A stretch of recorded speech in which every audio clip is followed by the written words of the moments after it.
I'm not the only kid who grew up this way. Surrounded by people who used to say that rhyme about sticks and stones. As if broken bones hurt more than the names we got called, and we got called them all. So we grew up believing no one would ever fall in love with us, that we'd be lonely forever, that we'd never meet someone to make us feel like the sun was something they built for us in their tool shed. So broken heartstrings bled the blues as we tried to empty ourselves so we would feel nothing. Don't tell me that hurts less than a broken bone, that an ingrown life is something surgeons can cut away, that there's no way for it to metastasize. It does.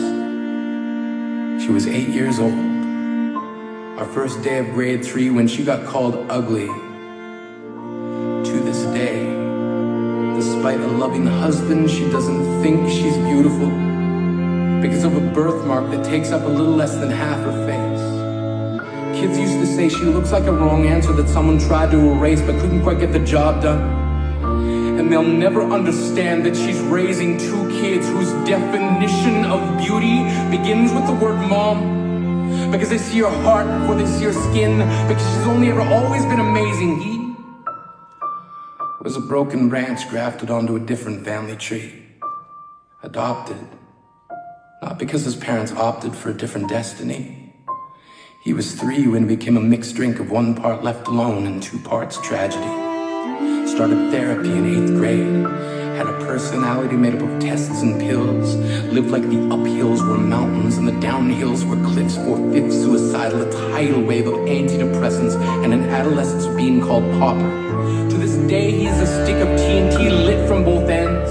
And despite an army of friends who all call him an inspiration, he remains a conversation piece between people who can't understand. Sometimes being drug-free has less to do with addiction and more to do with sanity. We weren't the only kids who grew up this way. To this day, kids are still being called names. Not the faded echoes of voices crying out names will never hurt me. Of course, they did. But our lives will only ever always continue to be a balancing act that has less to do with pain and more to do with beauty.